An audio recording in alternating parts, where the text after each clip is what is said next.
Good evening and welcome to Ask the Mayor. I'm Dorothy Cornelius, the City Clerk of Cupertino, and your host for this program. And here with me is your Mayor, Barbara Rogers. Good evening, Barbara. Good evening, Dorothy. Good to see you again. Nice to see you, too. It's been a long time. Yes, it has. Very briefly, let me explain to you how Ask the Mayor works. If you have any questions to ask Mayor Rogers or any comments about what's going on in the city, or just remarks in general, we'd like you to call 252-4641. Just tell the operator who answers very briefly your name and what it is in general you want to talk about. And your call will be put through directly here to Council Chambers, and you'll have the opportunity to speak with Mayor Rogers. We do urge you to call as soon as possible because sometimes at the end of the program there'll be several calls that come in all at one time and then we just can't get to them. So if you do have anything you'd like to speak to the mayor about, please call 252-4641.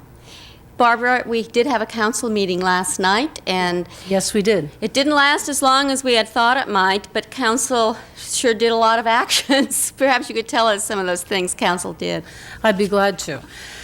First of all, we made an appointment to the Library Commission because there was a vacancy. We did that prior to the council meeting, and we had 6 very well qualified applicants, and finally ended up appointing Carolyn Whitlow. Carolyn Whitlow. We looked at a request from Yellow Checker Cab Company to raise their rates. We were reluctant to do that, but recognized that they really do have increased costs that they have to meet, including insurance and costs of operations, so we agreed to that. We adopted resolutions ordering the abatement of a nuisance at Peacock Lounge because of the fire and safety violations, and also one for Fisherman's Village. That is an order for abatement for the same reason, because they have too many violations that affect health and safety. And they will be given 15 days to take care of those violations, and if that does not occur, then we will ask the Alcohol Beverage Control Commission to rescind their licenses until they do conform. We looked at the zoning application of H.W. Associates, which was continued from the last meeting. The property is located on the northeast corner of McClellan and Stelling, but a little bit in from the edge of the street in both instances. And the request had been to build 10 homes and to have the access out from it onto McClellan. We denied that, and it came back to us for zoning with the access on Stelling. So we approved the zoning. They'll come back later for the use permit for the construction of the homes. We also had an application from Kinst to build 10 homes on the west side of Foothill, very near the end of McClellan, and we approved that. We had an application to rezone land in the northwest corner of 280 and Wolf, where it's vacant land right now. It had been zoned for office, and we rezoned it for planned development hotel, for a hotel as large as possibly 200 rooms to go in there. That had been planned for some time, but they finally came in to change the land use. We have not yet seen the application for the actual hotel.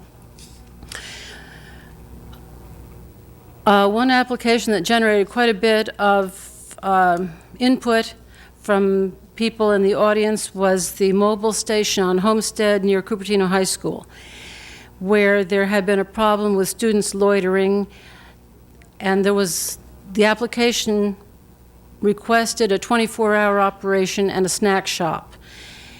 And we finally said they could sell gasoline 24 hours a day. They could sell snacks, but it would be off limits to students between 7 a.m. and 4 p.m., and that after 11 p.m. until 7 a.m., they would have to have the window closed and sell it through a security window to provide less opportunity for robbery. It will come back in 6 months. It was only a 6-month approval, and we want to see how that works. We hope that it solves some of the problems there.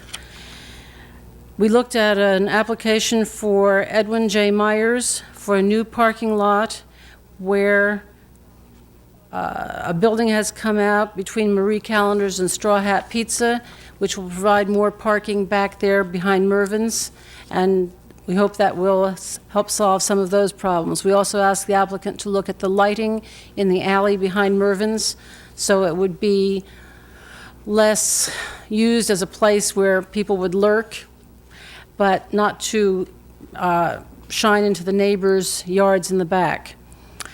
We approved the recommendation for human service funding. We approved $8,300 for Cupertino Community Services, $4,000 for the long-term ombudsman program, $3,800 for the food bank, $3,500 for Mid-Peninsula Support Network for battered women, and $3,000 for Cupertino Senior Day Services. We had been asked by 3 other agencies also for money, and which we denied, and in a couple of the instances where I read the numbers, we reduced the amount of money that they requested to conform with the amount we have available. We looked at the 12th year of the Community Development Block Grant allocation. It turned out we had $26,575 more than we thought we would. We allocated $11,162 of it to housing rehabilitation and $15,413 to the Senior Citizen Housing Fund. Barbara, I just want to interrupt very briefly. We do have a caller, and Good. rather than keep him or her waiting, I'd like to take the call. Hello, and welcome to Ask the Mayor. Hi, this is Don Sturman. I can't hear you, caller. This is Don Sturman. I didn't understand the question. Oh, my question is, I have been harassed because of sex. I'm a homosexual, and I have to receive a lot of discrimination because of that. And I'd like to know what can be done. What can you do? You say you've been discriminated against? Yes, I've been fired from my job before. I didn't do anything because I didn't think anything could be done. But I'd like to know what can be done. Is this in Cupertino? Yes. I would suggest that you call City Hall tomorrow morning and ask for Barbara Brown. She's the assistant to the city manager, and it's she who works up the requirements as to affirmative action and is aware of the law in specific terms about discrimination. And if she doesn't know the answer, she'll know how to go about finding out what the answer would be for you. Okay. The number you would call is 252-4505 anytime after 8 o'clock tomorrow and ask for Barbara Brown. Okay. Okay, and I hope that helps you. Thank you very much. You're welcome. Thanks for calling. Goodbye. Bye-bye now. Very good. Barbara, I know council did other things last night. So. A couple more that I think might be of interest, though we did have a whole agenda full. We said that if people have trash containers next to their businesses, they must keep their trash containers in the enclosures. That had not been done, and it had been creating problems. We set a hearing for October 27, where we will address the problem on Linnet Lane and into Sunnyvale from Linnet Lane. From Valco Village, there's been an excess of traffic. We have the staff report, and it will go to the City of Sunnyvale, who will be hearing it next Tuesday, and then it will come to us on October 27 after we get the recommendation of the City of Sunnyvale, because while it's traffic from Cupertino, from Valco Village, that's creating the problem, it's occurring in the City of Sunnyvale. So that's the way that will work. It's gone on for quite a while, and I think the people there probably think nothing is happening, but these things seem to always take longer than one expects. At any rate, it will be on October 27, and all the people will be notified of that, those who live there. We removed Gary Lease from the Energy Commission because he had not been attending meetings for a year, and we will fill that vacancy in January along with the other vacancies whose term normally closes at that time. Our next meeting, as I mentioned, is October 27 because our regular meeting time on the 20th, we will be down in Los Angeles for League of California Cities, where we learn so much that's going on at the state level that we really need to know.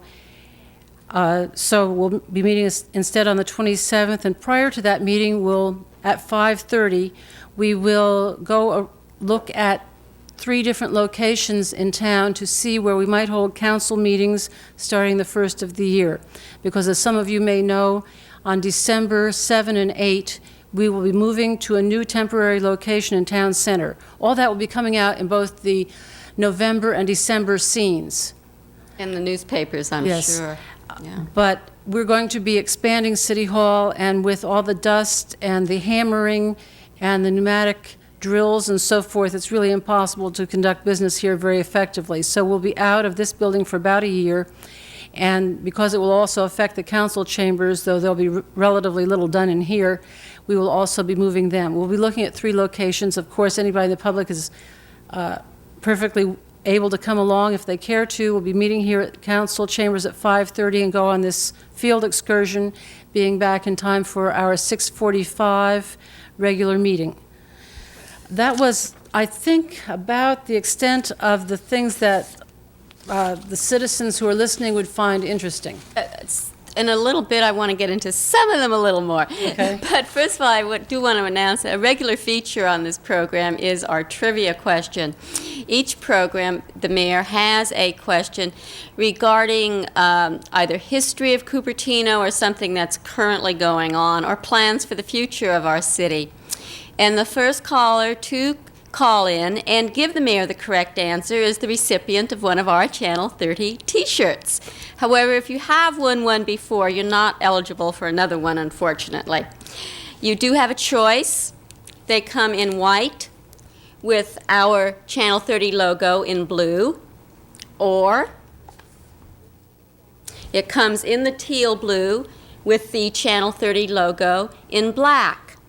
So when Mayor Rogers asks her question, if you think you know the answer, just call in, give your name and T-shirt size to the operator, and she'll put you through, and you can tell us the answer. And if it's correct, you will win one of these T-shirts. And Barbara, what's our question tonight? Our question tonight is the same one as last time because nobody got the answer. So to repeat, there are currently 3 hotels approved for construction in Cupertino. In fact, one of them is under construction now. The DoubleTree Inn is one that is soon to be constructed in the city center about where Cali Mill is, just around the corner from City Hall. That's the DoubleTree. Can you name me the other 2, please? Okay. 2 of the 3 hotels that are approved for Cupertino. One of them, the DoubleTree, will be on the Cali property. The names of the other 2. Okay. Barbara, one of the things I wanted to talk with you a little bit more about from last night's meeting was the award to the human services organizations. I know that every year we get requests from many agencies for much more money than we could possibly budget. Could you tell us a little bit about the selection process? The committee which reviews the applications and interviews the representatives from those groups is composed of 2 council members. I think it's council members Plungy and Gatto, if I'm not mistaken, and some members from the city staff. I think Barbara Brown's on that committee, Carol Skurich, our community services officer, and there may be someone else. Anyway, they look at the applications, they look at the amount of money which we have available, budgeted for that, and then make the recommendations based on their best judgment as to the real need here in the community for the service that's suggested to be provided and subsidized, and how effectively the organizations are doing what they say they're doing. And unfortunately, the need is always greater than the funds are to meet that need. We wish that it were possible somehow for there to be more self-help in the community or more help between neighbors and friends, but there will still always be the people who still need help from an agency. Another thing that we're actually getting a lot of comments on in City Hall, and although it really wasn't discussed at council meeting, there seems to be so much construction, road construction going on in Cupertino. Yes. We could have barriers around, do not enter Cupertino under construction. What's going on, and what are the plans? How much longer? You've asked essentially 3 or 4 different Yes. questions. One is the construction is occurring because we are aware there's a traffic problem, and we are addressing that through widening of roads in some instances. That's part of the construction. Part of it on Stevens Creek is the undergrounding of the utilities, and that's almost finished. I understand that within the month they will be moved from on the poles above the ground to below ground. Right now they have dug the trenches, they've put in the conduits, and it's a function of finishing that last bit of groundwork and then doing the physical moving from on the poles to below. But on the street work on De Anza, we're widening it to 4 lanes southbound and 3 lanes northbound to better accommodate the flow, so that not only will people going through Cupertino get through faster, it'll be able to allow citizens to get cross town as well as through for short distances or long, also more speedily. Okay. Thank you, Barbara. Right, we're going to take a very short break now, give you an opportunity to get up, move around, think of a question, think of an answer to the trivia question, but we'll be right back. Hello and welcome back to Ask the Mayor. I'm Dorothy Cornelius, and with me is Mayor Barbara Rogers. Before we talk about what I really want to talk about tonight, I would like the mayor to repeat the trivia question. And if you should know the answer, please call 252-4641. Barbara, what's your trivia question tonight? The trivia question is, there are currently 3 hotels approved for construction in Cupertino. The Doubletree Inn is one that is soon to be constructed in City Center on the Cali property, just around the corner from City Hall here. Name me the other 2, please, if you can. I am going to interject some hints here because we seem to be having difficulty with this question. One of them is actually well underway to completion, and it's on the corner of De Anza Boulevard and Highway 280. Now, the other one has been before council several times. It is a very major hotel and a well-known name. Now, that's about as unsubtle as I can get without giving you the names. Barbara, your trip. You just came back from a fantastic trip, and you're probably still suffering some jet lag. But could you tell us where you've been, what you've done, all about it? I don't have enough time to really do a proper job, but I'll try to skim over it. I went to Japan 2 weeks, on a Sunday, 2 weeks ago, and was there for 2 weeks. I would have wanted to have gone 2.5 years ago when a city delegation went, but I couldn't afford it, but I've been saving and did afford it. And because I was the only one to go, first I went on a tour of Japan with 14 other people and made 14 new friends as a result. We started in Tokyo and then Mount Fuji, and then on up into what they call the Northern Alps, and saw quite a few cities, museums, shrines. It was just marvelous. Mountains, rivers, and then went 3 days to Toyokawa, our sister city, where I saw different things there. Had a tour of their hospital, the Minolta Camera Factory, the Chamber of Commerce and Industry, the community center, and one of the elementary schools, where the children put on a marvelous opening ceremonies that lasted about an hour. It got very hot there, so the people on either side of me fanned me with this, which made it bearable. And it is, of course, a lovely fan. I got to keep it. They were very well rehearsed and very proficient in singing, dancing, playing music, doing special kinds of martial arts. And they were marvelously warm and open. I ended up shaking hands with every child there, and it was a very moving experience. That school is one that's going to be a sister school to our own Faria A+ elementary school. They have already exchanged pictures, essays, that kind of thing, and I took some over and brought some greetings back. I think it will extend our knowledge and understanding of the world even more. Let's see, what else did I do? I went fishing, caught fish with my hands, went to a couple of dinners and luncheons. I'm trying to think. I went to the shrine they have there where the Buddhist shrine and the Buddhist temple and the Shinto shrine are right together, which is a little unusual. It's a very well-known shrine throughout Japan and is really very impressive. It's very, very old. The last day, I was accompanied on the bullet train to Tokyo by the woman who'd done the translating all the time and 3 people from City Hall there. And they went with me to see some sumo wrestling, which I thoroughly enjoyed. Saw Konishi, who is from Hawaii and a huge man. He won. And I got his autograph. This is the way an autograph of a sumo wrestler looks in Japan. The handprint, which, as you can see, is relatively large. Yes. I don't know if the red shows up or not, but the top of it is here, the top of his finger compared to mine. Anyway, that was very exciting. I saw Japanese archery.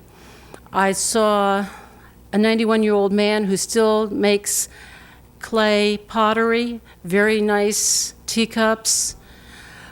I met the parents of a judge who visited here from Japan last year to study in this country. I saw 2 of the students who visited here last year, the junior high exchange. I met the 6 who will be coming this Thursday. Everyone was marvelously warm and friendly. People asked me what I thought of Japan as a country and about the people. The country is beautiful.